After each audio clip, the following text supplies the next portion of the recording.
All right, ladies and gentlemen, thanks for tuning in to the podcast, Catching Breaks. This is David Andalman here with longtime friend and master colorist Nat Jencks.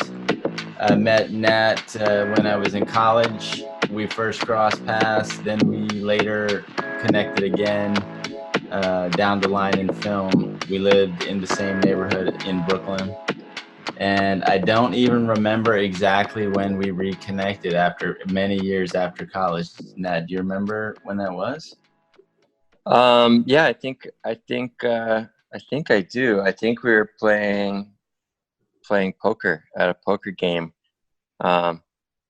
maybe at Matt Marlin's house. Oh my goodness! And yeah, we were like taking the train home from a poker game.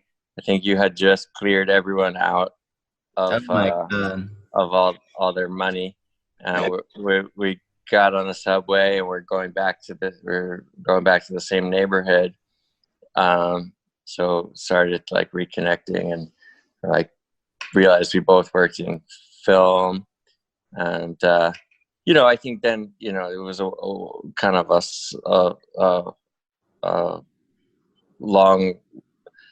long growing friendship relationship, but yeah, I think that was maybe when we kind of bumped into each other again after school. Was you taking everyone's money at funny. I do remember that now that you mention it. Yeah, I used to be a strong poker player, at least on certain tables, and that was a lot of fun.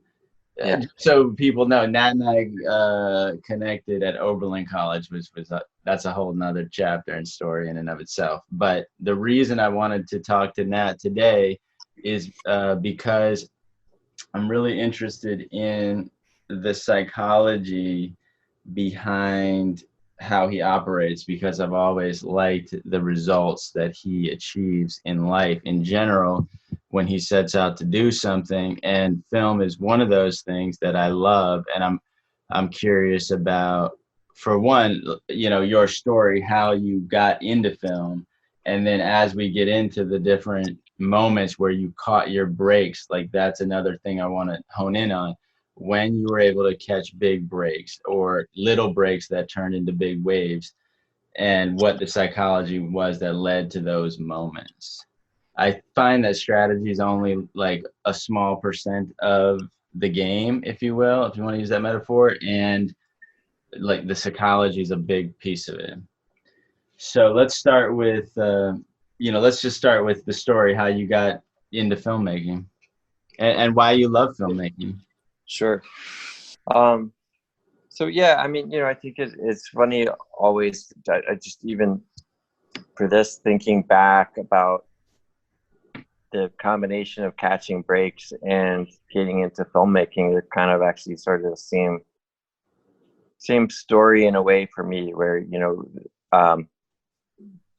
my career and path was definitely not one where I went to film school and decided I want to be a filmmaker, went out and did it, and had that sort of straight arrow trajectory. It was much more like a sort of pinball bouncing around and then eventually shooting off on a course. But in school I always have been interested in, I mean, my whole life I've been interested in art and drawing and painting, and as a kid, like whenever when I was really little, I'd be bored, and my parents would always just have like pen and pencil and like go draw something. And and then as I got older, I've always just been interested in technology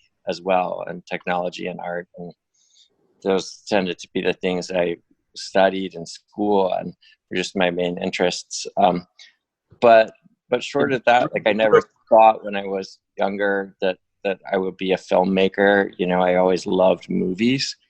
But just the scope of like what you know, it never crossed my mind that that was something that I could be or would be, you know, of all the different careers and stuff.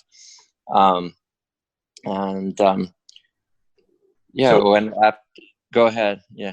real quickly, yeah, when you talked about loving drawing and loving technology, or loving art and loving technology and later movies, where did that come from exactly? Like, I know, like, do you think there's an identity or a story that builds up to that moment, like that gives that stuff meaning for you?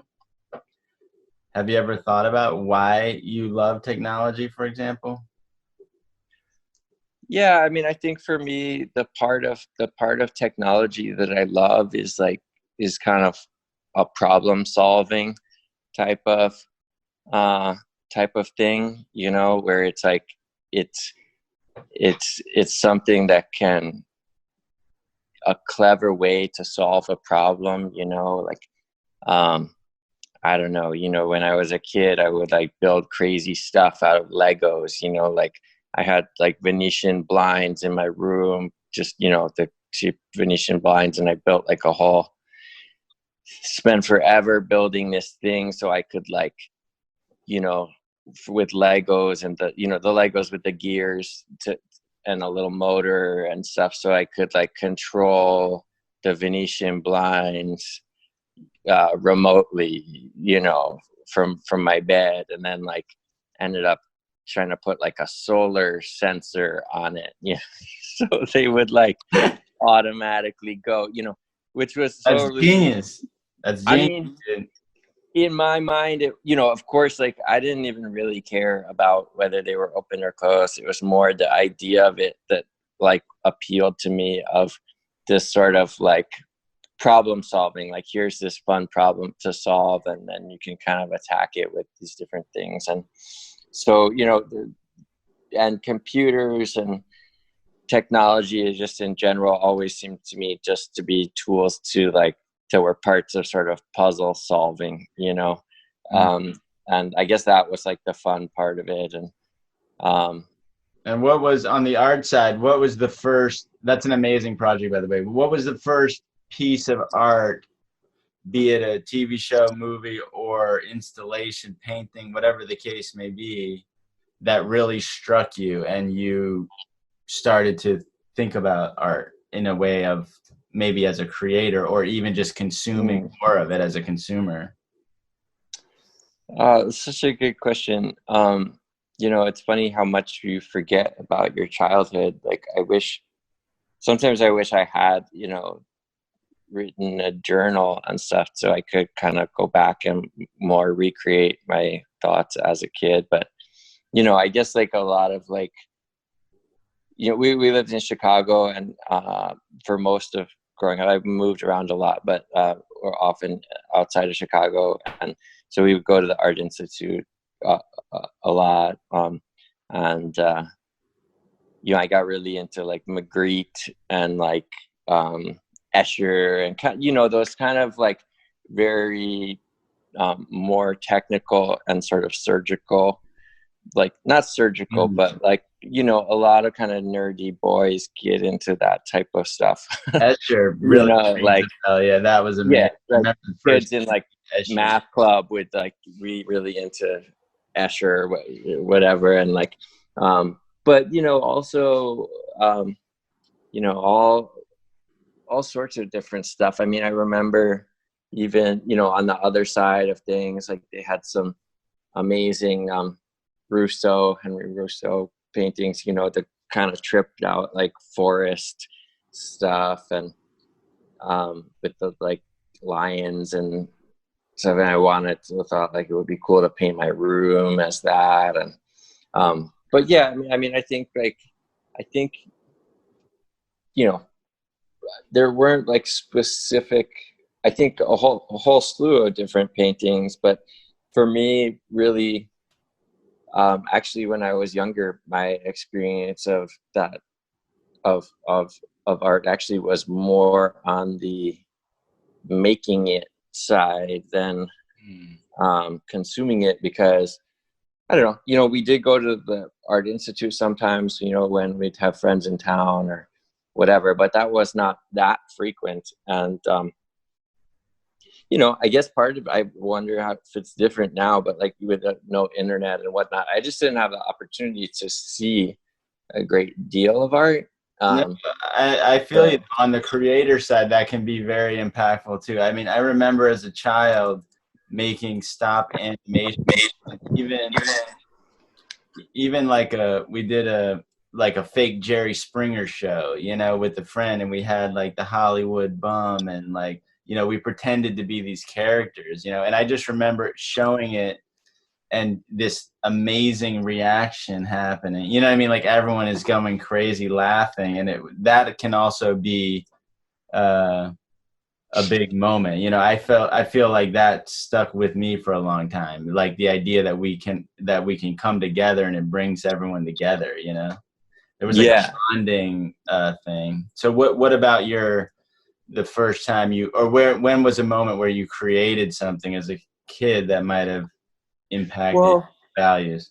Yeah, I mean, I guess I was just always drawing, really, like, and part of it was just really, the boredom of being a kid and being an only child,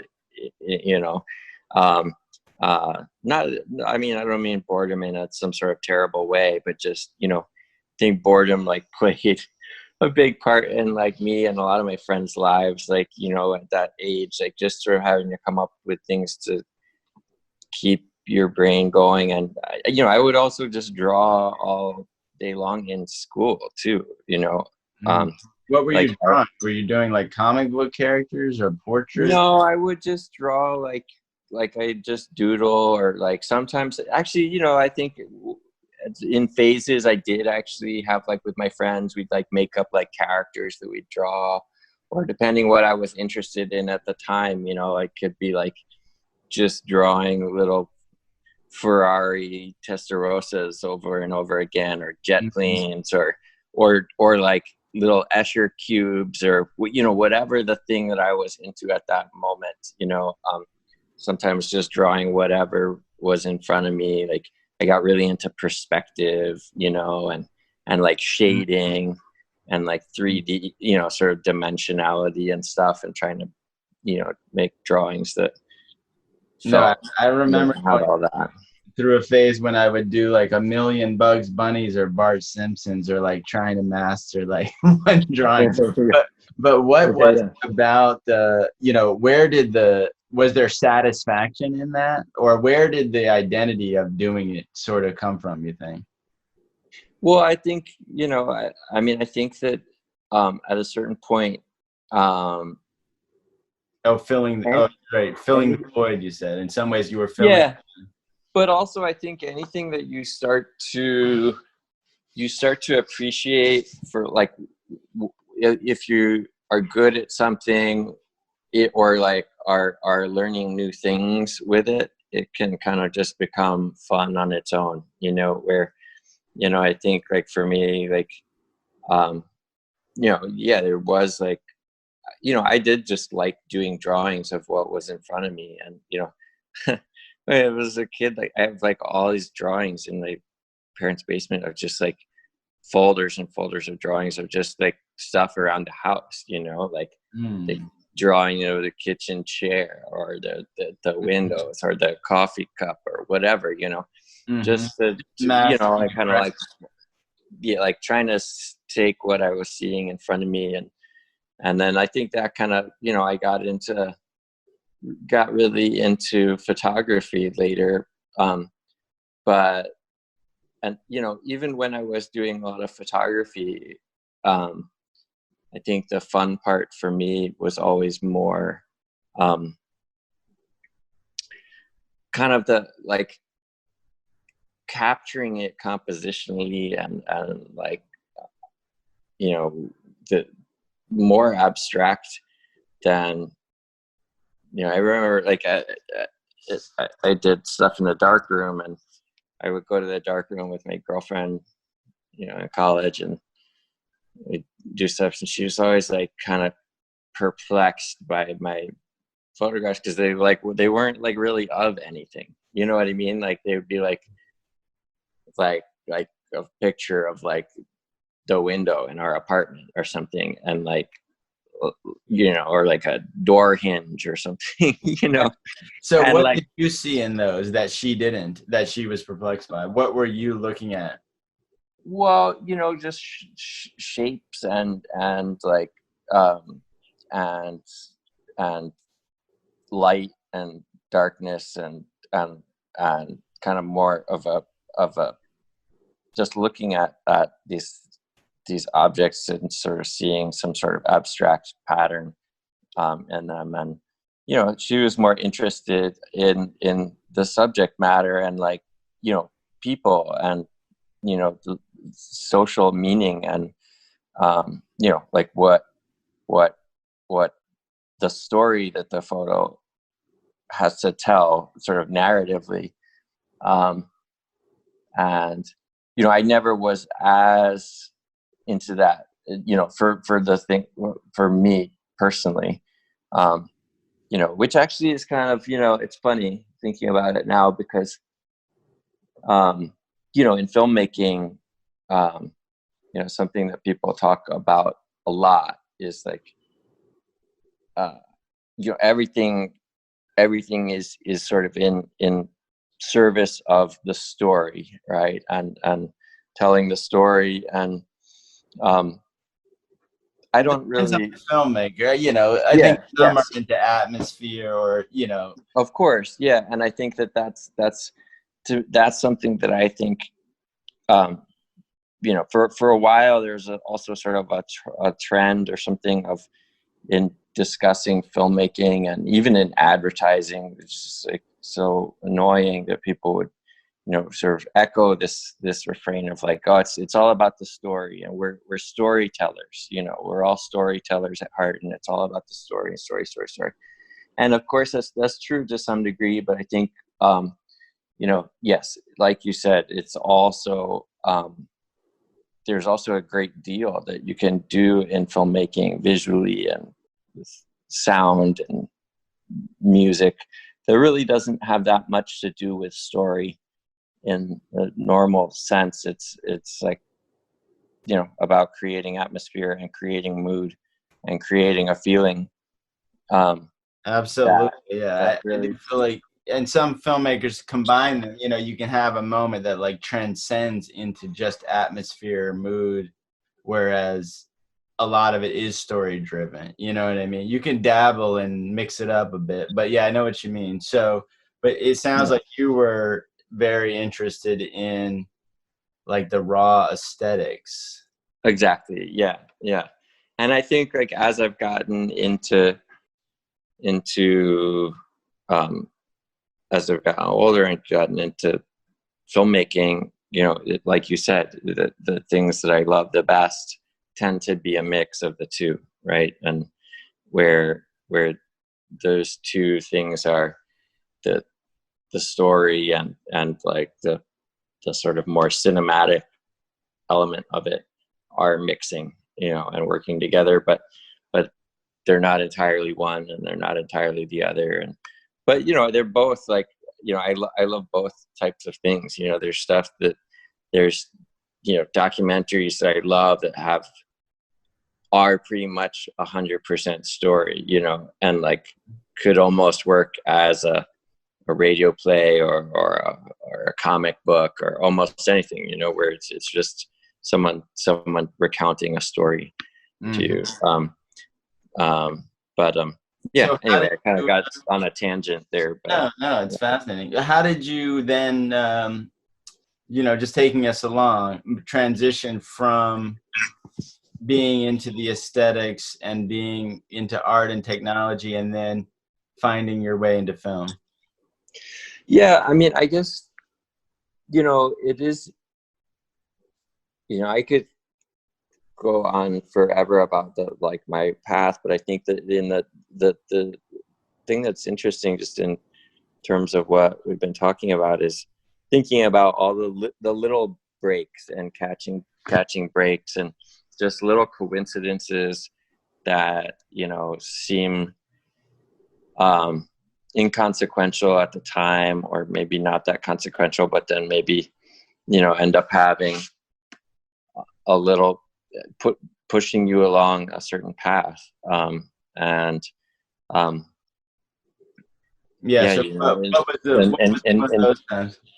yeah, so you know, I mean, in college I needed a little extra money, and I ended up getting a job just doing building out the like the film editing lab, you know, because I knew about the computers and all that. And at the time it was like, you know, kind of difficult to get time on on those computers, because they were a limited resource. But since I was setting it all up, that kind of gave me unlimited access to those computers. And it's like I remember that. Just so people know, at Oberlin College, it was very difficult to get in front of an editing system. And at that time, this was in the 90s, well, this was like the late 90s, early 2000s. You know, this was at the dawn of Final Cut. Like, there was no Final Cut for the majority of the time. We had two, I think, systems. We had couple of Media 100s, or maybe a few Final Cuts started to come around. Yeah. And there, like on the Media 100, like for example, there was only enough space on it for one person's film at a time. So it's like, and it wasn't like, there was no real way for you to store all the footage. So, because it was too expensive. So it was basically like, you would go and like have like a certain, maybe like a week and a half blocked out where you could keep your stuff on that computer. And then, you know, by the end of it, it was like, okay, well, now you gotta make, you know, output it to tape, and then that tape is what you have, and everything that you did is going to be erased, you know. Yeah. I mean, could store the project file, so in theory you could recapture all the tapes and all this, but project. Yeah, you know, it was like basically like, here's this limited amount of time you get on the thing, and then when it's done, and you all you have, you know, you got to have what you did on a tape. Anyway, you know, that was sort of like a weird little coincidence that kind of pushed. And how did that come about? That came about when you said you needed a little extra money. I mean, certainly that's in a job you applied for, right? Yeah, absolutely. You know, I mean, it was like, well, you know what, you know, I knew that they were doing this thing, and I don't even think, I mean, I think actually I think I may have even asked them if they needed someone, and there wasn't even really a job, and then they just like made the job, you know, like that's great. Because yeah, you know, there weren't a lot of like great like you know, school jobs, like, you know, they're like people that were more into the academic side of things, you know, there were a couple, I guess, things where if you could like be a research assistant or something, that would be cool. But, you know, other than working at the cafeteria or whatever, you know, there wasn't like a lot of great things that I could think of. So that was like something that I could think of that seemed like actually it would be, you know, cool and fun, you know. I mean, I like worked as a projectionist too, you know. I was like, oh cool, I can work as a projectionist, and then I can just watch movies, which I like to do anyway, you know, and get paid for it, you know. Absolutely. You were following your passion. I mean, that's a piece of it. Yeah, you know. You were in action. I mean, you went and you tracked down someone and asked, you know, you were active. Like, I remember being at Oberlin, I worked in the AV room. You know, I really wanted to get my hands on equipment as much as possible. I remember emailing one of the professors like constantly until finally I got permission to use the Media 100. And, you know, I would go in there at like midnight and be in there all night, just because that was when I could get on it and not be bothered. You know what I mean? Yeah. Because a lot of people needed it, you know? Yeah, you know, I mean, I guess that was actually part of my thinking too, is like I knew I wanted to have access to these computers. And I mean, that was sort of my approach to a lot of things, is like try and kind of hack the system of it, you know. It like, you know, when I was a kid, I was like, got really into like hacking, and like, even like in school, it's like I created my own major. It was like a double major in computer science and art. And part of that was because by creating my own major, I could write in any class I wanted as a requirement. And then if you needed a class as a requirement for your major, you could get in no matter what. Absolutely. I remember so that. there were lots of, yeah. I changed my major like 3 times just because that meant that I could get into the course that I wanted to get into. Yeah, like all the fun art classes, and you know, and a lot of the classes were difficult to get into, but I could then just sort of just like through this like weird loophole just do it. Anyway, and you know, and then like after college, actually that was like, you know, sort of a tough time for me. And I mean, economically it was like a disaster. It was like the .com crash. I remember I had lined up a job doing algorithmic music composition for video games, which seemed like it was going to be really cool. And I have been doing all this like interactive music stuff. And there's a company in San Francisco that did music for video games, and it was like based on what was happening in the video game, you know, the music would change and kind of evolve based on the action, which, you know, I don't play video games now, but I'm sure that that's like totally the norm now, but in those days was new to some degree. So I was excited, and then everything was crashing right as I went out there. And actually by the time I moved out there for that job, and then the job, like the company went out of business like the week that I moved there, and stopped emailing me, you know, and I finally got like really frustrated and like just went to the address just because I was so mad. I was like, you know, it's fine if like you don't want to hire me, but at least give me, you know, an explanation. And I went out there and it was all like shuttered up. And, you know, that was like I ended up, you know, I remember I couldn't get a job at, I was applying to like Starbucks and Barnes and Noble. And like, you know, I couldn't get a job at Starbucks. They wouldn't hire me because I didn't have barista experience. And, you know, it was like a dark time for me. Like I ended up like, I was kind of like, oh shit, this is what the real world is like. And this is going to be really grim, you know, like, you know, I ended up getting a job at like a photo shop, a 1-hour photo place.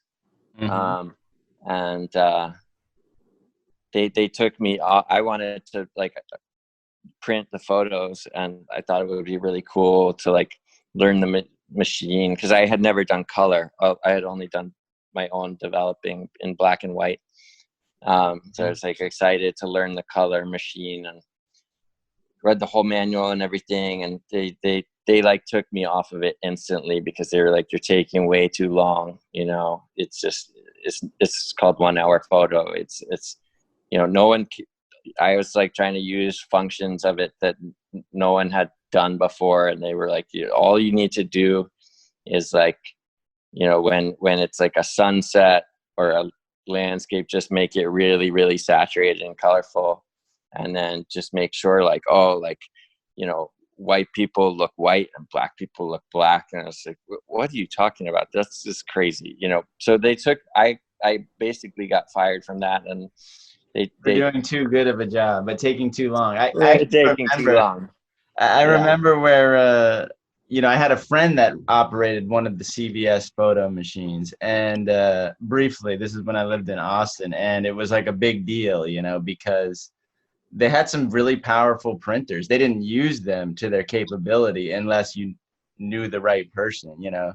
You weren't going to get that in the 1-hour photo session, but if you had control of it, it was pretty cool. Yeah, totally. It was really interesting to me because I never really, you know, never had done anything with color photography. And, you know, even just that realization that even something as simple as like 1 hour photo, and you go and take your roll of film in and drop it off and you get prints, that so many subjective decisions go into that, and that there wasn't just a sort of automatic process, that even when though they were trying to make it automatic, there still had to be a human making all these decisions about it. Was kind of like interesting to me. Yeah, so you know, so you're out in San Francisco. Wait, this place was in San Francisco? Yeah, it was in San Francisco. I was like, really, they took me off that. They put me on like the sales. They were like, oh, you're not fast enough for the photos, but you do seem to know a lot about cameras. So why don't you should sell cameras on the floor, which I was also terrible at, because, you know, it turns out like the way to sell a camera is just to be super confident of one option and just tell people that this is the one thing that is definitely for you. And, you know, I would always say like, well, it depends, you know, it depends. There's pros and cons to everything. And this is good for one thing, but another camera would be good for the other thing. And, you know, there's no perfect solution. Like, and basically people would just end up being like, well, it's like, I guess it's too complicated, or I need to do more research, or like, you know, the getting like flustered and overwhelmed because I would tell them like too many options, you know, instead of just being like, this is the camera you need. It makes total sense from sales perspective, right? Because they're just like, well, I got to think about it then. I'm going to go home and read about it, and then they never come back. Yeah, the guys I worked with would just like choose whichever camera happened to have like the biggest like kickbacks for their like commission thing or whatever, and then they just sell that, you know. So many things are driven by those kind of incentives. Yeah, and like, you know, it's like it's like simplicity is the enemy of the truth type thing. You know, I was trying to like tell people really what was going on, but it would just end up being complicated in a way that clouded people's decision making instead of helping them. Right. You know, that's probably good at a certain echelon of customer, but if you're just trying to sell a quick consumer camera, like, and there's a huge range of choices out there, so it is like, oh my god, it's a little daunting, you know. It can be totally. So you hit the sales floor. You were not good at that either. I was also terrible at that, and like, it was just kind of a dark time for me, but just, you know, I mean, in a way, I think it was formative for me because, you know, I was doing that type of stuff for like a while. And just this sort of sucking it up and putting in that time and having that experience, I think made the things that started to happen for me when I moved to New York, even though some of them were involved a lot of drudgery too, seemed so great, you know, once I started to do things like, so tell us about the first time you landed on a film set. Well, so I broke up with my girlfriend, you know, decided to move to New York, and I had a friend, from a longtime friend, that, you know, his parents are sort of anarchists, and I just knew that based on him and their family, that they would be happy to have me as just come and crash with them. And it was really a blessing because, you know, to be able to move without having a job lined up already was really, I don't know, you know, I don't know that I would have moved to New York otherwise, because, you know, especially in those days, I don't know how I would have even lined up a job in advance of getting there, you know? Yeah. No, So, proximity to opportunity is a yeah. huge thing. When I was talking to Naomi, she had dabbled in some films. You know, I worked with her on a couple of short films, and then, you know, she did Milkshake. But she got her first big break onto a TV show by going to this book reading and with all these comedians and literally just being there, you know, and then asking the right person. Yeah. And Go ahead. Yeah. I felt like my situation was a little similar. I mean, I was able to get a job before coming to New York, but that was through a whole nother situation that was like, you could call it quote unquote lucky, but it's usually about there being in action in the moment, following your passion. Like, I'm looking for these psychological aspects that allow people to catch those breaks that turn into more. Yeah, like, so, you know, I mean, in those days, it seems almost ridiculous because the internet, of course, was around, but there weren't like great like websites and stuff for these jobs. And there was this like weird yellow book. Maybe it was like MPE or something. There was this little like production book, like a little thing. It was quite thick and yellow and a little vertical thing, and you had to buy it, and it had like all the different production companies and post companies and stuff in it, just like sort of as like a little mini phone book type thing. And you know, it was I remember that thing. I think it was like a hustle because people had to pay to be in it, you know. And then so I got one of those, and it was just like they had email contacts in there, but of course it was just always like the info at, you know, whatever, right? That generally just goes to the trash or whatever. But I just went through that thing, and I like sent emails to like every email address that was listed in that thing. You know, I remember like just, you know, I probably sent like 500 emails, you know, and it was just like staggering how nothing the response was. You know, it was like out of the 500 emails I sent, maybe I got like 20 responses that were just like, thank you for your interest. You know, we have no positions available this time. And then like, you know, like weeks later or something, I got some weird call from someone that was like, hey, you know, I noticed on your resume you had some experience with Final Cut Pro. We don't need that, but we're using this program, DVD Studio Pro, and we're having a big problem with it that's time sensitive.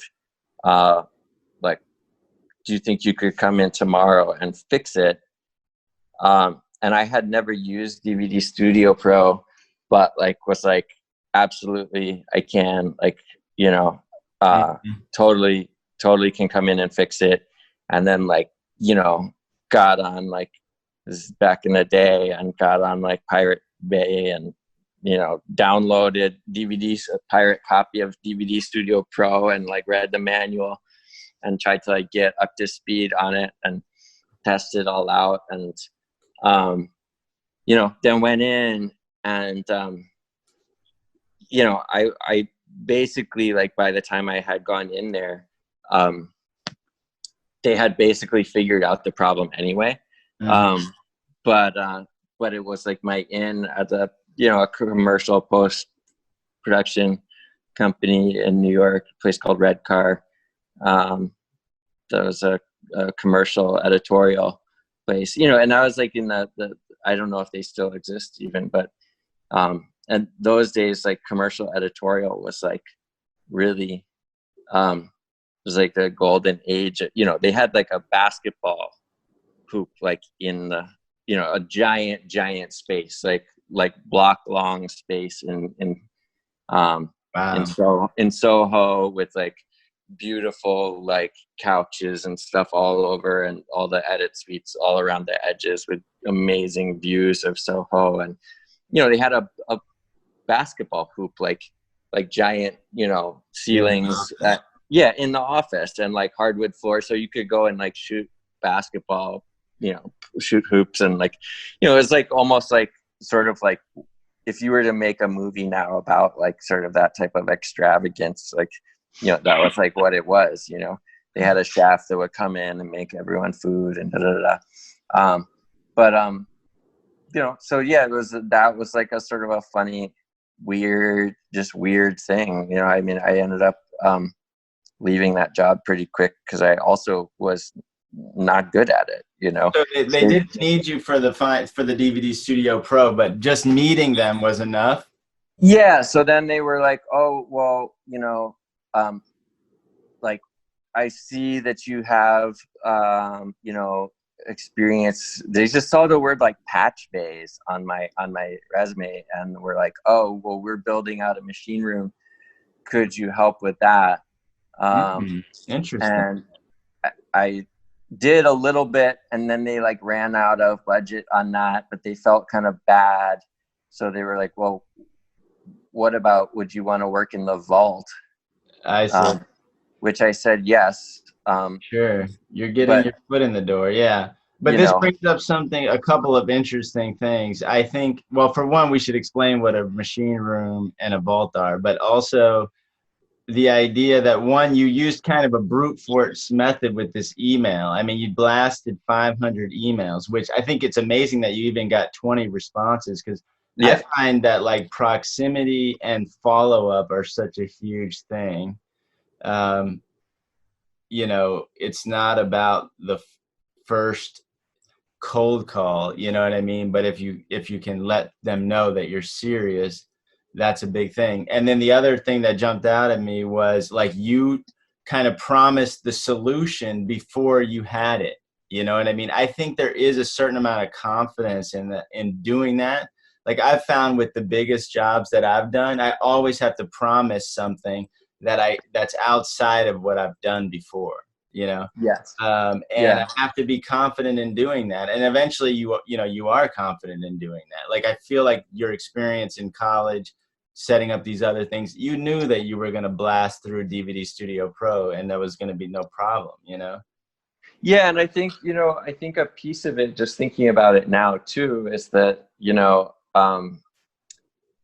even though, of course, like, you know, I was really interested in pursuing creative work, you know, I think that like, for me, a piece of being able to ultimately swing into a lot of the creative work that I wanted to do was also being able to merge that with being able to do work, and that was really just solving a problem for people, and do that happily and not sort of grudgingly, because you know, I think that if, like, you know, it was totally random and just a lot of extreme luck that, like, I got the various different calls back about the DVD Studio Pro, and we saw the word patch bay and things, but also, like, you know,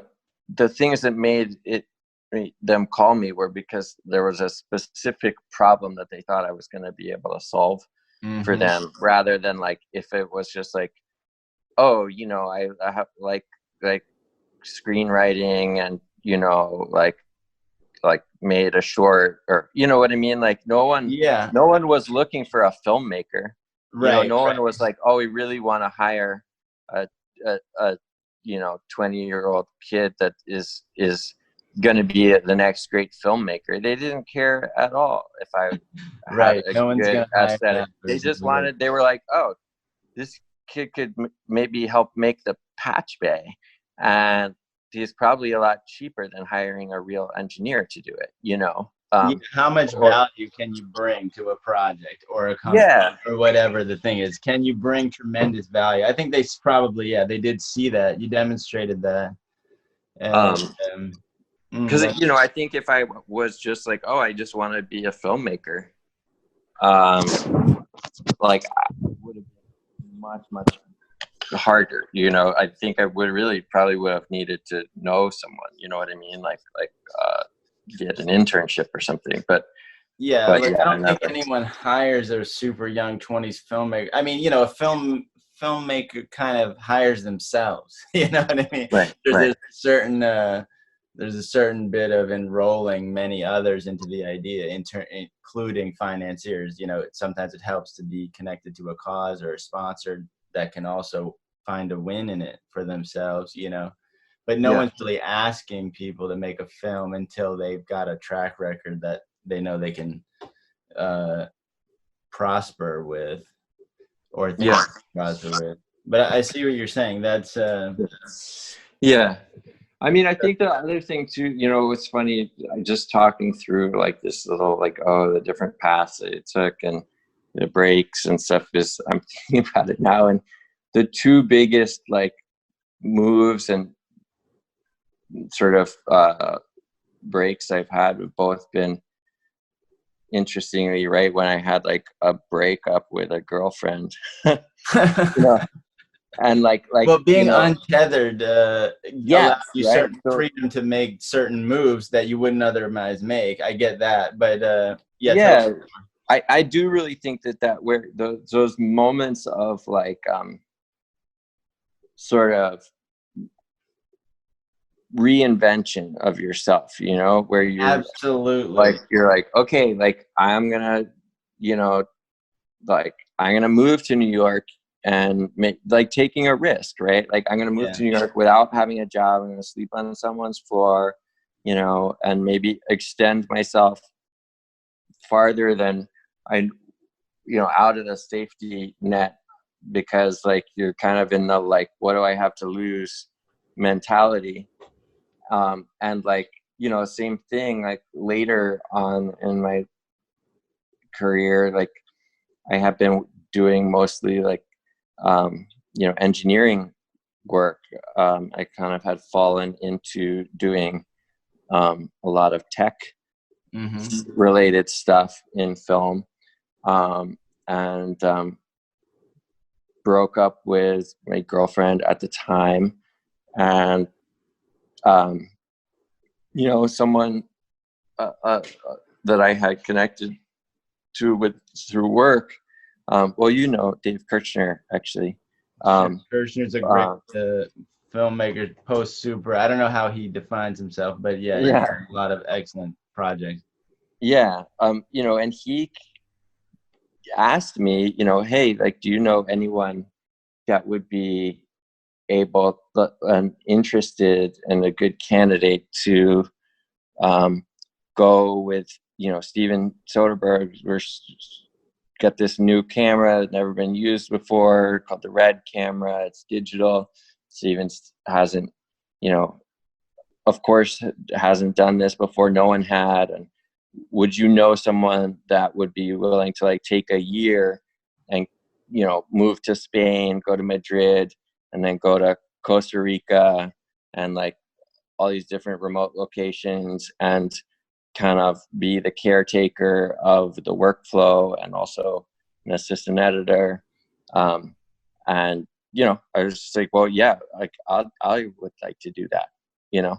Absolutely. But okay, so that one really fell into your lap at that point. But I see what you mean. There were certain things you were not tethered or anything, so you jumped on this opportunity. But leading up to that, I happen to know Nat super well. So I feel like there was another moment where you worked for Michel Gondry that well, and actually just going back to that, it did fall in my lap in a way, but I would say also not really, because so, you know, previous to that, that's what I'm I had met Steven's crew. You know, I had like seen, for example, they were very early on the front of taking the strategy of like, well, we don't need to rent these edit systems.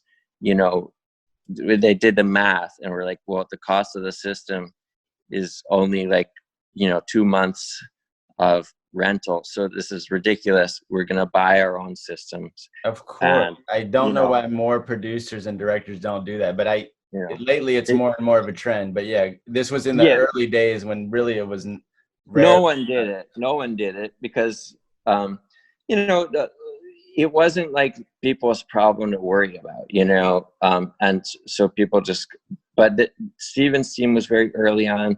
They bought this equipment, but they didn't really have someone set it up correctly. It was all like in a heap on the floor, like all tangled wires, and it was kind of a mess. And I, you know, approached them and said, "Hey guys, you know, like, this is cool, you know, but like." So wait, let's back up for a second because you're already approaching them. Where did you meet them? How did Well, you they were working at I had met them through this job where I was an engineer, and so, you know, one time they needed me to help with like something kind of peripheral. I don't know, you know, email or internet's not working or something, and I just walked in and saw their equipment was on the ground and said like, "Hey, you know, I should, you know, this is a mess. You should really hire someone to clean this all up for you and do it right. And, you know, that should be me, you know, and I could like get a nice like equipment rack and tie it all up and label it all beautifully and have this all nice for you. It'll only take me like, you know, an afternoon." But you were comfortable approaching them at that point.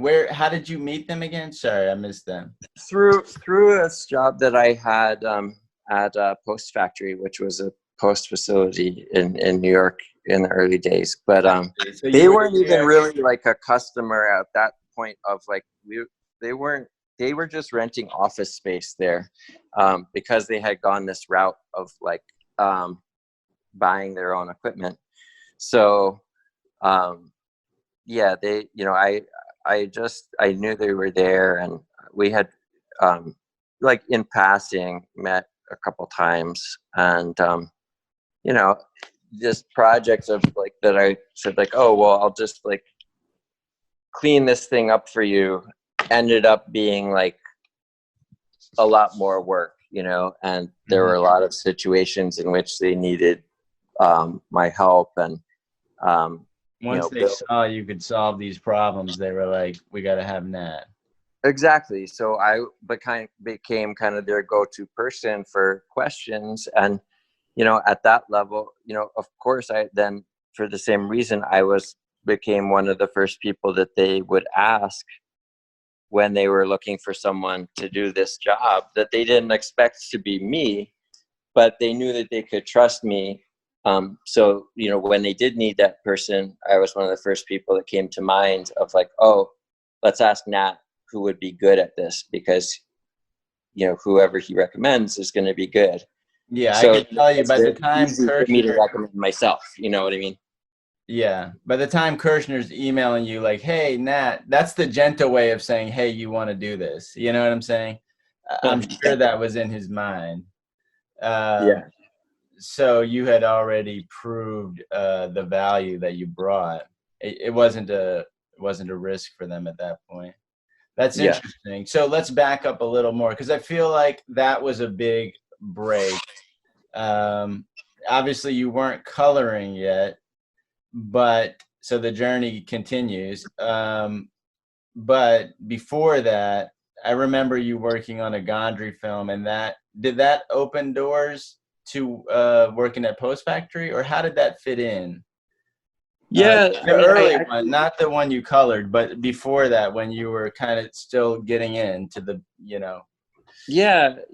I mean, you know, again, I guess it did open doors. And again, that was a moment where it wasn't I didn't break up with a girlfriend, but I had just quit my job at Post Factory, where, you know, again, actually now that I'm thinking about it, this is like a pattern where, you know, I had been there for a long time, working as an engineer, you know,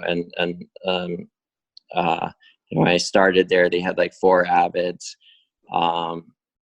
plus like a handful of ones that other people owned that we'd set up. And then when I left, I think they had like 40 or 50. So it was like this huge growth of the company, and always like crazy busy, but it was one of those things where I never really, I never wanted to be like a video engineer or do like editorial support or anything like that as a career. And, I found like the troubleshooting to be interesting and challenging, but, sometimes you end up in these things where you start doing something that sort of seems like a good thing to fill a gap. And then, I was doing that job for, I don't know, 6 years or something, a long time.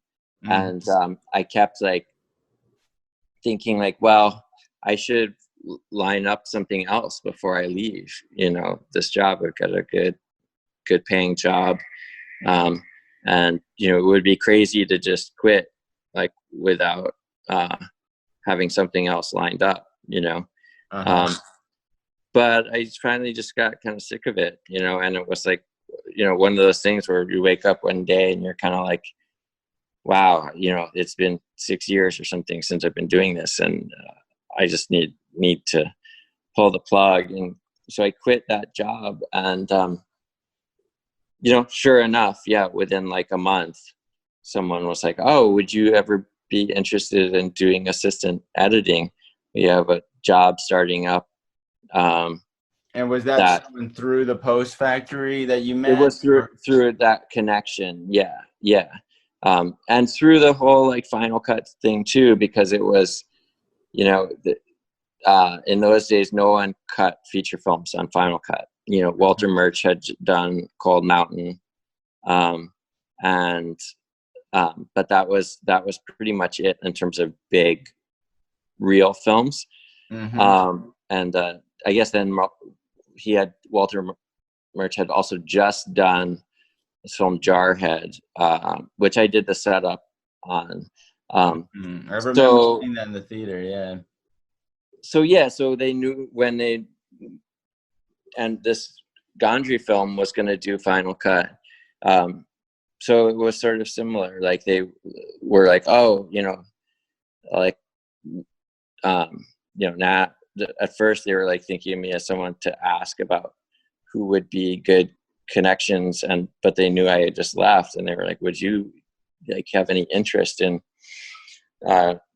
doing assistant editing? And I said, yeah, well, why? I am interested in just seeing all the different parts of the process, and I'd love to kind of sit in on it. You know what I mean? Like, and I was like, what if I just work just for 2 months during production, just to kind of get a taste of what's going on, and I'll help out. And then it was like I was going to be on for 2 months, and it ended up being like, I think over a year. That often happens with the assistant editing jobs in that era, anyway. Yeah. It's like, I'm sure is this the story of like the filmmaking community, all of these people that are meeting throughout the whole time. When I was on that film, eFilm, we did the DI with eFilm, and they came to New York for the first time. We built a temporary DI room. All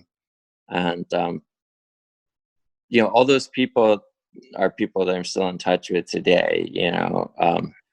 Tara Bliss, now she's at Panavision, but you like all the way through all of this, like, all the people that you meet, I think, especially in New York, the film world is fairly tight knit. So like all the people that you meet, you kind of stay in contact with throughout. Absolutely. Yeah. Leaving a good impression is major. Having a good attitude. It sounds like you definitely grew the beginnings of very good relationships that have continued on. So tell us about the transition between doing the workflow on Che with Soderbergh and beginning to work as a colorist. So yeah, I mean, when I started working for Steven, it was, my role was pretty amorphous, right? And it was basically just like taking care of all of these facets of workflow and all the technology. And But one of the things that happened was, as we were planning how to finish the film, none of the facilities really wanted to work with us, or I shouldn't say that, but it was complicated because we were using this new camera, and they all wanted to kind of insert the camera into their traditional pipeline, which we didn't want to do. And so we ended up just buying all the equipment to do it ourselves. At the time, that was a scratch machine, right? For the like, basically, you guys were shooting on a Red 1, which was the new technology at the time, and none of the high-end coloring systems really worked with what were basically R3D files. And mm-hmm. so they had Red had an exclusive contract with Assimilate, the company that made Scratch, which is a baffling choice. And I think in retrospect, I think everyone involved would probably admit that was a mistake. But it was the decision that they made. And so there was only this one piece of software that could read the files, which was not the piece of software that almost everyone used for color. So, there was the option of like, well, at first it was going to be like, well, we'll just do the conform, and we'll use this piece of software to get it into a format that everyone else can use, and we'll render out DPX files and try and get them into film color space. And but all of that proved to be somewhat challenging on the color science side, and even just on the rendering side, and kind of raised the idea, well, why don't we just do the color in Scratch? And Tim Stippen, the color set Technicolor, can come over to our little facility that we've built and color with us. And, we'll get the projector, the proper projector, and set it all up. And it was also appealing to Steven because he liked the idea that he could like actually sit at the system and do some coloring himself. Which, in retrospect was maybe like, he liked the idea that it would save time. Some of these processes are tricky because it's like, if he does a temp thing, someone that has the experience might see what he's going for, but then use different tools to do it. So it doesn't necessarily save that much time. But yeah, so we had all this equipment and it was there. And so, that's how I learn the best for me, is just if I have something in front of me that I can play with and experiment with. I'm not sure that I would have ever like made the leap to saying like, oh, what I really, really want to do is be a colorist, and I'm going to go and, work my way up and be an assistant colorist and, do that, like that specific of a path. But there I was, and I had the equipment available to me, which, I think it's sort of just in terms of like the psychology and how you get to different places, like, it sort of seems like, okay, well, it's totally random, but, also very much not random, right? That like I had sort of was working in a way that put me in places where there were opportunities that were of interest to me. So yeah, it sounds like there's a thread of really hands-on work, getting a lot of satisfaction out of solving these problems, these technical problems, and also just being unafraid of the unknown. I mean, all of these are constantly on the edge. I mean, you're setting up a lab in college that's brand new software, never been worked with. you know, then you're promising to work with DVD Studio Pro. You've never used it or seen it. And then you're working with a camera that no one's seen before. You know, I feel like there's a certain amount of, and none of that feels at all daunting because you've done it so many times. Yeah. Right? I mean, or it does feel a little bit, it does feel daunting, but I feel like, you know, it's like just at a certain point, you know, you take the plunge, you know, and, you know, even if I didn't have the specific experience with a particular camera, you know, or a particular piece of software or whatever, I had the confidence in, you know, my problem solving, that like, and ability to just learn something, right? That like, like, hey, like I'm gonna, you know, and you know, that for me too, that's always like, I've never been shy about just like, you know, I do put in the time, like, you know, I took time to like actually just read a manual, you know. No, you I know, I remember mean, reading the Media 100 manual. It was like 500 pages, like, but there was no other way to do it because we didn't have a professor at Oberlin that was going to teach us. You know what I mean? So it was, kind of, you know, it was a do-it-yourself experience, and that was really valuable. Yeah, I mean, you know, Amy, my wife, was sort of making fun of me. Is we just got a car, and like, you know, probably the last week, like as I eat breakfast, I just have been like reading the manual of the car. You know what I mean? Like, like just as I like have my like eat my eggs and have a cup of coffee, you know, and it's like, it's true. Like, yeah, you don't really need to read the manual of the car. You just can get in it and drive, right? Sure, Like you can, yeah. But then there's like always these little buttons that you're not quite sure. You're like, why was there like a button that says S on the steering wheel? What does that even do? You know, right. like, and like, it's nice to know the inner I almost want to say like psychology of the program. Like different software designers have different conceptual ways of thinking about the software. So it's helpful to be aligned with that when you're using it. Yeah. And like, I just like to know the details of how things work. You know, it's just my personality. And, you know, sometimes it's a little mundane, but, you know, I also do get satisfaction from like sort of those little problem solving tasks. Absolutely. So, yeah. Hey, real quick, not to segue, but this is the very moment that the SpaceX spaceship is launching into orbit. Oh man, amazing. Which is streaming online.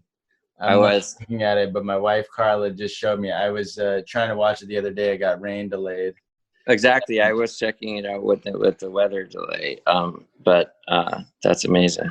Yeah, I just saw a glimpse of it. So that's an amazing step towards colonizing Mars. Yeah. Which is, I mean, people are laughing, but the analogy is that it's the same as sailing to the Americas in the late 1400s. It's basically a 6-month journey, and basically all of the tech is lined up to actually do it. So I do think it's going to happen, and it's going to be, you know, it'll be exciting for humanity to have a new planet to terraform. And also it'll be a new economy, and it'll be a new way of doing things. I mean, you think about the Revolutionary War or the democracy that we have here, the freedom of speech. Like, I do wonder in the evolution of things, will Mars be the next great political civilization as well? Like, even better than anything we have on Earth. Just, that's a total tangent, but since it's happening at this moment, yeah, no, it's exciting. It is exciting, and like, it's, you know, I think that one of the things, you know, I think we're a ways away from that, but yeah, it is. You know, one of the things that people talk about as being so formative in the early days of the U.S. and the Americas is the this sort of frontier culture, that there was always somewhere to go and like find a new life, you know, that sort of had promise of opportunity, whether it was like going west, you know, to the frontier, Absolutely. or like the like, you know, the people who felt like that their, you know, religious freedom was being oppressed and stuff. You know, there was an opportunity, you know, yes, very dangerous and, you know, filled with all sorts of perils, but like that they could ultimately, you know, get on a boat and go to America, you know, or get on a, you know, take a, you know, a like a covered wagon and go out west, you know, and like sort of like if you're like that, there was a way to reinvent yourself by just going to this new place. And we've kind of filled up the earth, right? You know, there's not like, I mean, there are of course places that are much more empty. Yeah, but also just in relation to what we were talking about, I mean, the technological frontier has been a place where you have found a lot of opportunity. Sure, absolutely. Which is a similar thing, not being afraid of the frontier. Anyway, that's kind of brings it back. Absolutely. So you got comfortable, bringing us back on track. You got comfortable using all of the new gear, setting up basically a color suite. And what was the next move? I think, you know, the next move for me was actually pretty a slow transition, you know, that from of just starting to work, push my way more into the creative realm. And I think that I think that's a challenge that I know a lot of like filmmakers that come up through post-production sometimes get boxed into either being an assistant editor, and they've really progressed down that road, but they're not able to exercise like the kind of creative filmmaker part of their brain that was why they got into it in the first place. And you know, so, and I think that sometimes that takes accepting like a little bit of a step down in the status of the things that you're working on. I know what you mean. Taking on smaller projects in order to take on a bigger creative hand in the project, so to speak. Exactly. Yeah. Where, you know, it's like on the one hand, it's like I have been working on like, I'm doing this technical stuff for Steven Soderbergh, and I've been setting up projects for, you know, the Coen brothers and Walter Murch and, you know, all of these amazing, famous directors, but only in this technical capacity. And so as I started to really want to do the creative work, it meant that like, okay, now I'm like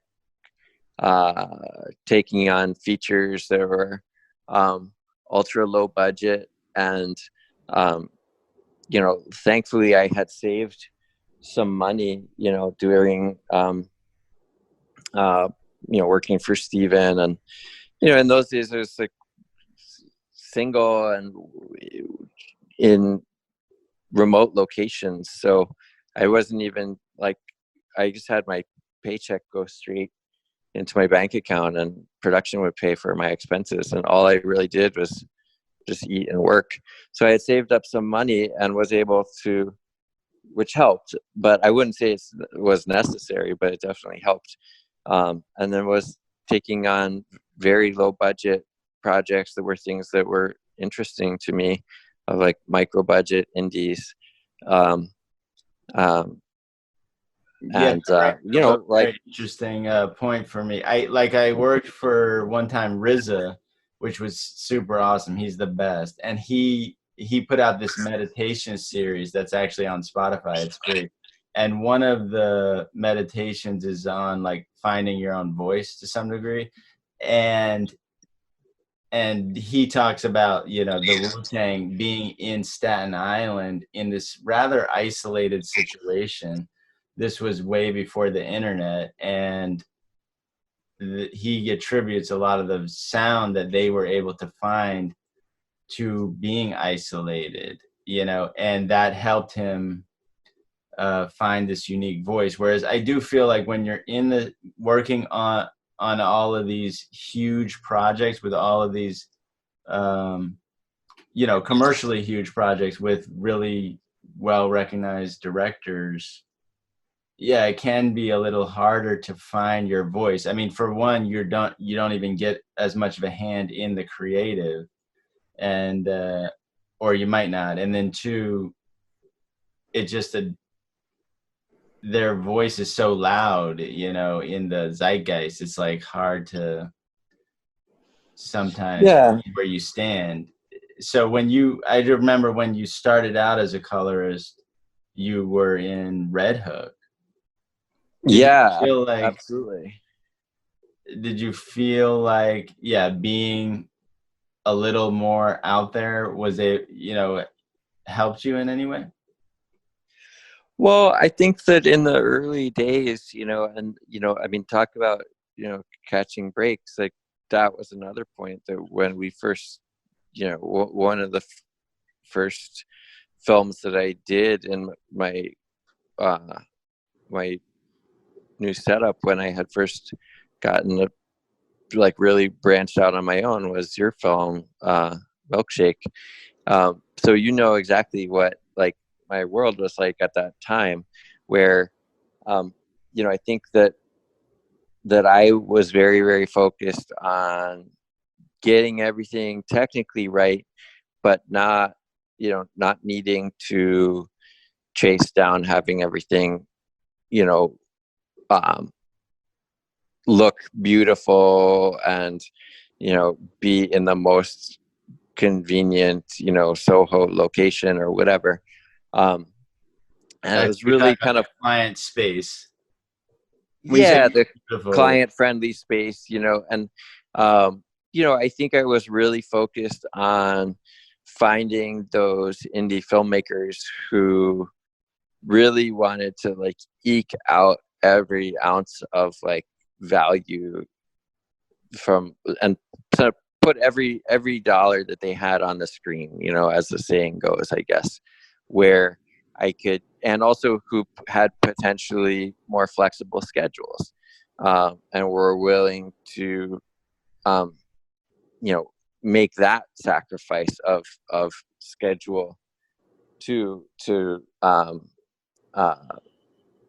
as one of the pieces of the balancing act of making a film. So I could say listen, you could go to an established facility, and on your micro budget, for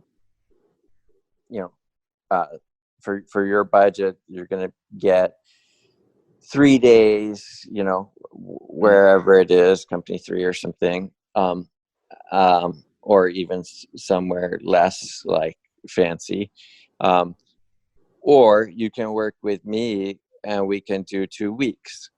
But if you're working with me, you're gonna have to come out to Red Hook and work in my crazy space, but that's going to be the trade-off. And I found that a lot of indie filmmakers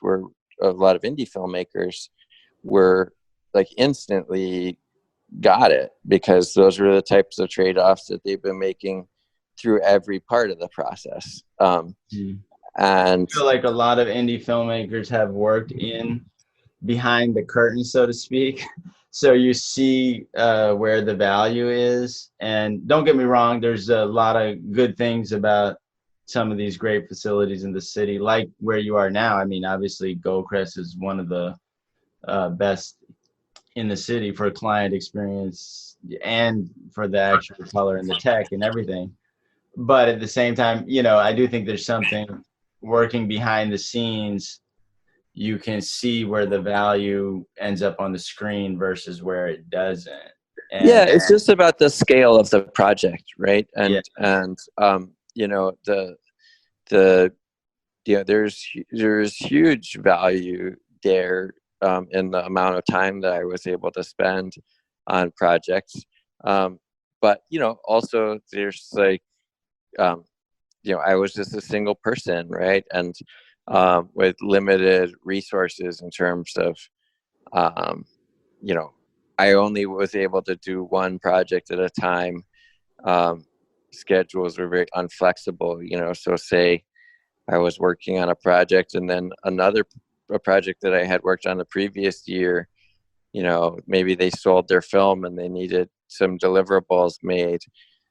Well, like I couldn't really do that because I was working on another project now, Yeah. So there's all sorts of things where, or equipment would go down and, I would be like, carrying my computer to the Apple store or whatever, Mm-hmm. So it's just about, there's a million reasons why, as the scale of things grows, as the scale and budget of things grows, you can't operate as like a one person show, at a certain point. But I agree. It was a good fit at that time, at least for me. But I also see, with Milkshake. But yeah, I know what you mean. Different projects require have different needs. Yeah. It's just, it's like a different scale, Yeah. But it was an exciting time for me. And I do think that there's a lot of value for, in like doing all the different parts of it yourself, if you're able, I mean, I know like a lot of, every filmmaker is different, but like, I think it's like interesting, some people that as they've come up, directors have like had their hands in all sorts of different roles. And I think not to necessarily do everything, but to at least have an understanding of what those positions are. And I think for me, like running my own business and kind of being the one man band was a learning opportunity for just getting into the real nitty gritty of all of the different pieces of the puzzle of, from like the most mundane stuff of like, oh, how do you schedule stuff? Like literally, like what type of software do you use for scheduling and calendaring these things? And what about like, internet and air conditioning, and how do you do like, what about HVAC, and what about like power bills, and what about like backups, and what about, how do you bill for these type of services? Do you do by the hour? Do you do by the day? What happens when people don't pay? And like, to everything down to like, well, how do you invoice, and what software do you use to invoice, and how do you tie that together with how you're tracking your time, and all these like little mundane details for me were interesting and nice for me to get deep into that world. And then before I kind of then detached myself a little bit more, and that was an more just on only really doing the creative. Yeah, that's a big move and jump as well, because you were your own business owner, and then you took the jump over to Goldcrest. That sounds like a big move. One thing that I'm really interested in, by that point, your career is really rolling. Look, there's a lot of little breaks along the way, but the wave that you're on was moving, I do think there's an element of, I forgot where I was going with that. I'll have to edit that part out. Sure. Well, yeah, you were on this wave, you were going, what was I going to say? Oh, right. So now that you're coloring, tell us a little bit about how you approach the craft of that. Yeah, I mean, I think, one of the things that, in a way, like pulled me into doing color was sort of the a little bit just being fascinated by the fact that it was so often done in a way that I didn't think was good. And, you know, for me, it just in terms of the starting point for doing color, I always was shocked by, you know, using the different pieces of software and everything, how difficult it was to get to a point where you could make very fundamental decisions about how you wanted the image to look and have them look good. And that, you know, my starting point creatively with this stuff is always very, very simple. And that, like, you know, coming at it from the photochemical side of things, like if you're developing a photo in a dark room, and, you know, that if someone says, make the picture brighter, right? Like it's too dark. Well, you know, in the digital world, there's a million ways to do that. You can make the dark part of the image brighter, the mid-tones brighter, the highlights brighter. And one thing that's often like not really considered is just, well, if you want to make it brighter in a way that exactly mirrors how it would get brighter if you just change the exposure on the camera, or if there actually was just more light physically there. And so that's always like been my approach has always been that the most fundamental things that I want to do them in a way that mirrors actual physical changes. So that, like, if someone says make the image warmer, I want it to be warmer in the same way that it would be if you change the color temperature of the light on set, you know. And if you would make it brighter in a way that's the same as if you actually turned up the brightness of your light on set. And I think that is like it seems like such a simple thing, but it's something that really doesn't, is like surprisingly rare in the way that people set up the way that they work. You know, there's a lot of people that approach it in a much more, I don't know, I guess you could say freestyle, and to be generous, you know, approach where it's sort of more just like start turning the knobs and see where it takes you. As opposed to, you know, and I think that there's a place for that, and that type of freedom of just not being tied to a physical reality. But for me, it's important to separate that from as a separate creative step. And for me, that's like something that you would want to do on a show wide change, like, or even maybe like a particular location or something. But that's sort of like akin to like building like a film stock. So like you start pushing green into the blacks and you want to have more like warmth in the midtones or something. You could do that, but that's like building your own film stock. And you want to have something like that be on everything. Like you don't want to do that on the A angle and then on the B angle, instead of purple in the shadows, you just like, oh, it looks a little bit like this one should have more purple and high, like, you know, you don't want to just start turning the knobs on each shot. You know, there has to be a thought process and like a regimented kind of approach to it. Yeah, there's a consistency and also a really analog, almost human quality. Like you're almost mimicking what would have been done on set if they wanted to make it a bit darker or a bit brighter or what have you.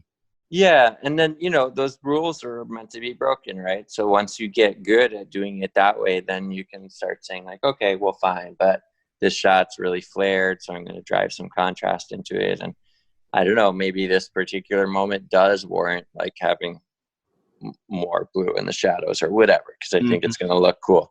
So then you can start breaking the rules, but like that it has to be that's based very thoughtful. Yeah, know, that's in terms based of, on the piece, like what it is. Like, it's a super collaborative art form. Um, so tell us about, yeah, like how you collaborate. I know how we've collaborated, which is based on story, genre, character, sometimes like the underlying theme of the piece. Different things may jump out at me or you, and we'll discuss them. Unless it's Sesame Street or something, then we just do what the brand is, which is yeah, fine. I mean, that's a good brand, you know what I mean? But absolutely. tell us about how, because actually I don't even know this myself. Yeah, tell me about working with other DPs and directors and producers and EPs, and what like has emerged from some of those. You did Soderbergh's The Laundromat. Tell us about some of the big ones that people have seen at home and what that process Yeah. is like. I mean, I think every film is different, but actually Steven's a good example because the way I work with him is totally different than almost every other DP that I work with. Generally, I try and start the creative process of like building the look really, really early on, as early as possible. So in like pre-production, like getting with the DP, and it's not always possible because sometimes you don't know if you're going to be able to work on the project. A lot of traditionally people don't lock in color until sometimes after shooting. So sometimes it's easy to do. Sometimes it's a little bit more of a struggle, but I try to always like get involved early in pre-production, do some look building, hopefully with some of the actors. I find it's really useful if you can get some of the actual talent so you can look at how things interact with skin tone. Sometimes they're not available. Sometimes you have to try and sneak stuff into like a hair and makeup test. But that's usually like just like a day or two before primary photography. So, better is to be starting these things more like a month ahead, and be looking at references and looking at images that you like, and also being able to start this process. And building a LUT, which then can be loaded in camera, and then everyone's seeing what we've come up with, right? In the viewfinder of the camera, the DP's shooting with it, the gaffer's lighting through it. People in Video Village are seeing it all that way. So everyone's seeing it exactly with the look that we intended and built. That's all the way super through the helpful, process. yeah. Because by the time you're done editing it, it's like you're editing for months and months and months. It's like sleeping with the same person, then all of a sudden at the end you wake up with someone different. You're like, whoa, who is this? You know what I mean? Totally. So that can be a bit jarring. That's such a luxury, that the bigger productions have. That sounds amazing. To and hone even sometimes small projects too, depending if it's just if there's the time, right? It's smart. So I really like to do that. I find it's really, really helpful because like you said, it's like you can try and keep an open mind, but if you look at something else, there's a piece of it that becomes sort of what it in your mind it really is, and then the other thing becomes sort of somehow more artificial, where really it's not. Our look is no more artificial than what Sony has built or what Ari has built. Those are just one thing. Pre-built LUT. They're no more like true than anything else. I find they go for the contrasty saturated thing only because I feel like you're on set and there's sunlight, and it's just helpful for clients, like if you're working with a commercial client, they could see it and they're like, oh, it looks great, you know what I mean? Yeah, they That tend it's to like also quick. emphasize like visibility, right? Yeah, So they want exactly. to It's show just you all the visibility. details and just to be able to see things, you Exactly. know. I do think Um, it's a piece of how they've done it, but I love the idea of honing in on the look ahead of time. you know, but then again, something like with Steven, he doesn't usually like to do that, because I think, his process is sometimes planned and then sometimes, um, more like, well, let's discover it like as we go, and Mm-hmm. he might have ideas in his head, Mm-hmm. of what he's thinking, but may not be fully committed to it, Mm-hmm. and doesn't necessarily want to like go down a road until like when he has an edit, and Yeah. then like, and also, he's familiar enough with like what he's shooting and stuff to that, um, he can see it totally differently. He knows where You he's know? going with it. Yeah. So Yeah. he can anticipate that. Yeah. Yeah. And then And it's unusual too in that situation where one of the advantages of having things there from the beginning is that, generally speaking, filmmaking is such a collaborative process that you have so many different eyes on the footage that it's very useful to have everyone be on the same page so that the, directors and producers and stuff can all see the vision that like has been come up with, and there's no like weird like, well, I liked it better before, or like, um yeah. whereas, so on Steven's projects, that's less of an issue because, he's pretty much the one person that's making any of those decisions. So, so there's not any need, he can go and change the whole look of it at the last minute dramatically, if he wants to make it black and white, the day before we, finish color, like it's gonna be black and white, there's Yeah. not, it's fine. Mm. But generally speaking,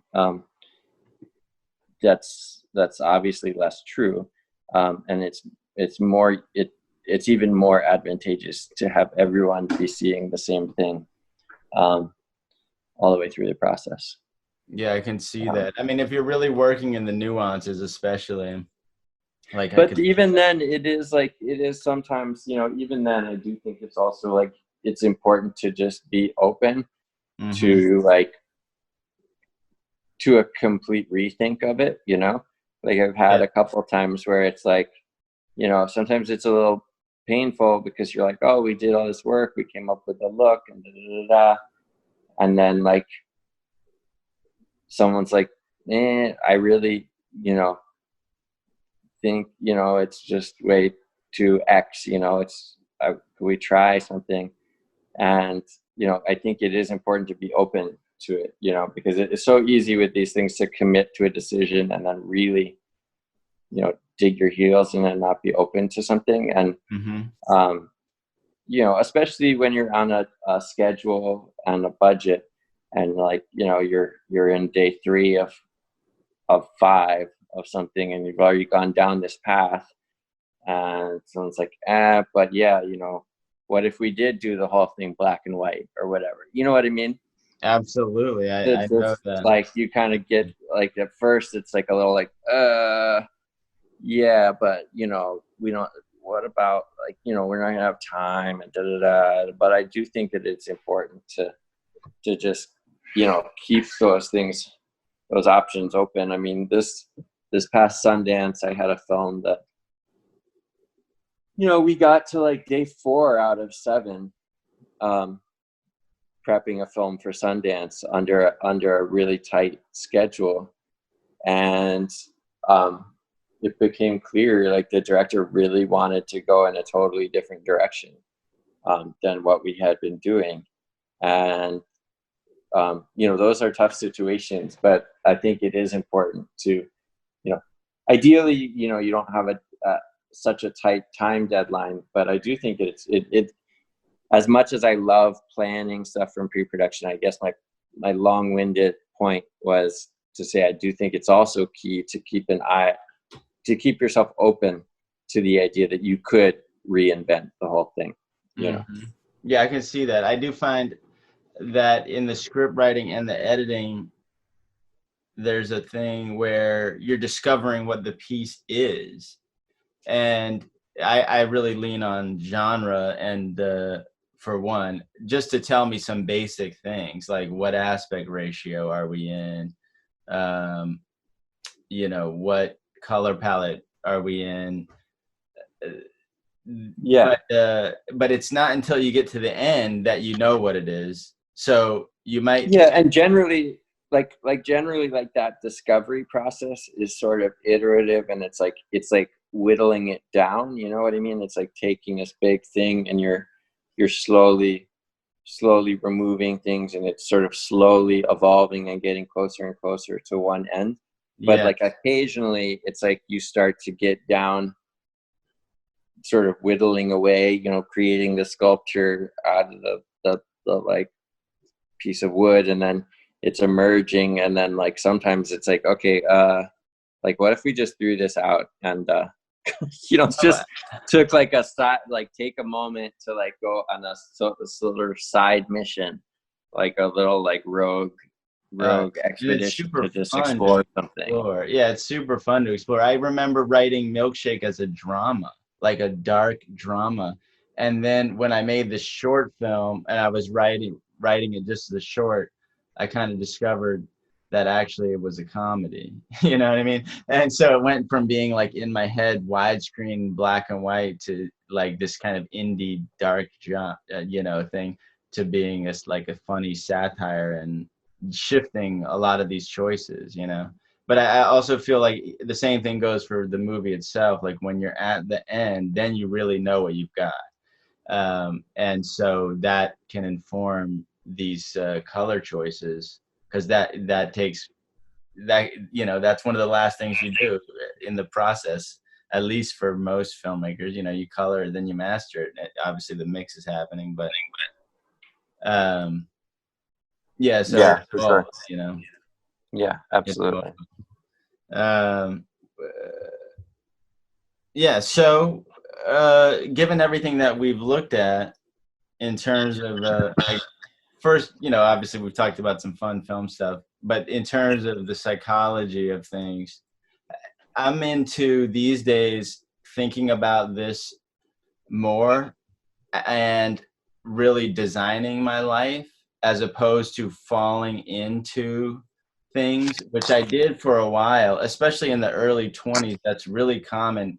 Not only did you talk about feeling like you were in a rut and making a choice based off that, the first podcast was with Naomi Monroe, a production designer who and she talked about feeling like she was in a rut a number of times, and it like course correcting, right? Like having less mistakes today than you had yesterday. But then when you really look at it, you can also just start designing it. You can even design your psychology around it, like your identity that is kind of the motor that drives these things. So just with what we've looked at today, would you do anything differently, or will you do anything differently moving forward? Well, I think, I think I totally agree with you. And, I think that sort of, especially when you're younger, or at least for me, that a lot of times it, like we talked about, it took for it to get particularly bad in a certain way for me to make a giant leap, or it took like something like a breakup with a girlfriend or something for me to be like, okay, I'm gonna move to New York, or like, oh, I can't do one more day of like Avid tech support, or I'm gonna just gouge my eyeballs out, Pain is a big action signal. Pain is a huge action signal. You know what I mean? But then, and then I'm like, well, geez, like, I wish I had done that, 3 years earlier, right? And like just made that leap But I think that that's as you as things move on, and it becomes easier for you to do those things. You know, I mean, of course I wish like it would have been great if I had like the confidence to do some of those things, you know, to make some of those changes and maybe be more mindful about like kind of like if I have an instinct that this is something that I might want to do, just chasing it. But I think, you know, it's easy to say that in retrospect, and you know, I part of that is truly just like you know, I have more stability now, and that sort of economically, but also just confidence in myself to that like I'm gonna be okay, you know, if I you know make a big change or whatever. But I do think that so I guess I wouldn't specifically do things differently, although sort of with the, you know, 2020 hindsight, it's like it's I'm not it's talking about easy to say. not doing something differently in your past, but just moving forward. What of this can you take, you know, to the forefront of what you're doing? Yeah. I mean, I think that like I do think that it's you know, I want to be as much as I can unafraid of trying new things, you know, and unafraid of making that next leap, you know, into something unknown, because I think that is, you know, where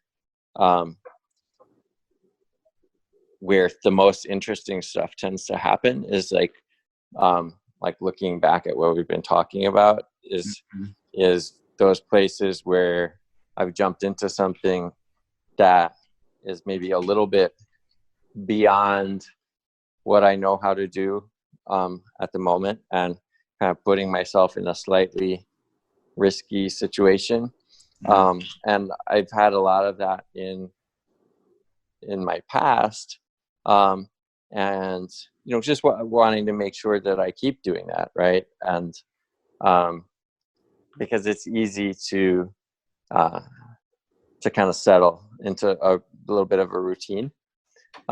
So yeah, I guess that would be, you know, the main thing. And I whether that's, I'm not really talking about necessarily like moving on from doing color, although who knows, you know, maybe doing something other than color. But I guess what I'm more thinking about is like just as things evolve, right? Like who knows, right? Like being open to changing the way that I'm working and the way that the industry is working, and new opportunities and stuff. So absolutely, yeah. You could, it could be, it doesn't have to be reinventing your whole life, but it could be something about your process or the technology involved or whatever the case may be. That makes sense. Yeah. All right, before we sign off, do you want to give us one good movie recommendation? One good movie recommendation. Let me see. Old or new. It could be one from your youth, you know, whatever inspired you, you know. Yeah, well, this is, so, you know, I think yeah, I was just this isn't really a movie recommendation, but it's something that I was just thinking about the other day. It was so I just yesterday actually I was talking to someone about like old music videos, and it was like a younger filmmaker, and they hadn't actually like watched. I was talking about, you know, Michel Gondry videos and Spike Jones and these things, and like you know, they weren't really familiar with a lot of these things I was talking about, and it kind of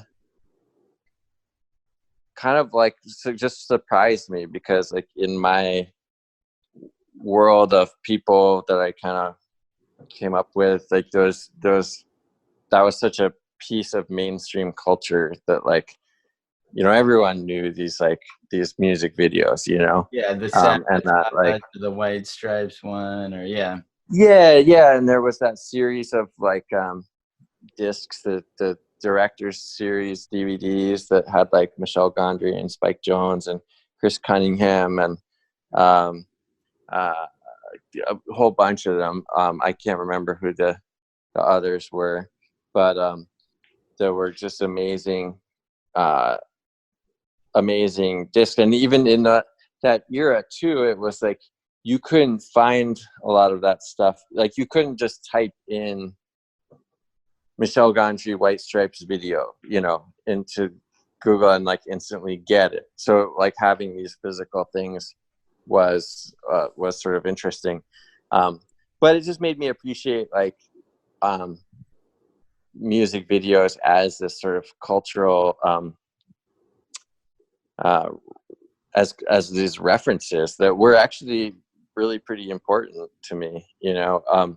And I hadn't really thought about that, because I was never thought of myself as someone that was like really like into music videos. But I think it was just like a piece of like sort of in the air that I was breathing, that like, oh, of course, you know, all this stuff is around. Yeah, that was the zeitgeist of the time, at least in some of the places where we were anyway. Yeah. So I was kind of like revisiting that whole like director series of music videos. So I think that's a fun thing to explore for people that haven't checked them out. I don't know if you can get them in a version that's not on actual physical DVD or not. There might be some like rights problems or something with that. But if there is a way to get them, those are a really amazing set of DVDs. Yeah. And a good recommendation, and a lot of like, well, they all did different things, but I remember that at least in the Gondry one, there was a lot of like technical hacking, almost like how you were hacking your blinds. You know, I almost feel like they hacked. They would take the techniques that were available to them and then take them to the nth degree, which was totally. Yeah. Well, in that era too, I think a lot of the, you know, even though there were sort of some digital effects, like a lot of the most interesting visual tricks that you could play were like practical effects, or at least maybe that's more specific to Michel Gondry stuff. He did a lot of practical, but he also used some very simple digital things to go with it, even if it was just a hidden cut or something. I mean, or a simple split screen. I remember he was just really clever with using simple techniques, but taking them to such a degree. And then maybe at the last second adding like some After Effects shot hidden in there just to keep you guessing. You know what I mean? Yes. Which was a lot of fun. So thank you, Nat. This was awesome. Thank you for sharing. All right, man. Take care. Talk to you later.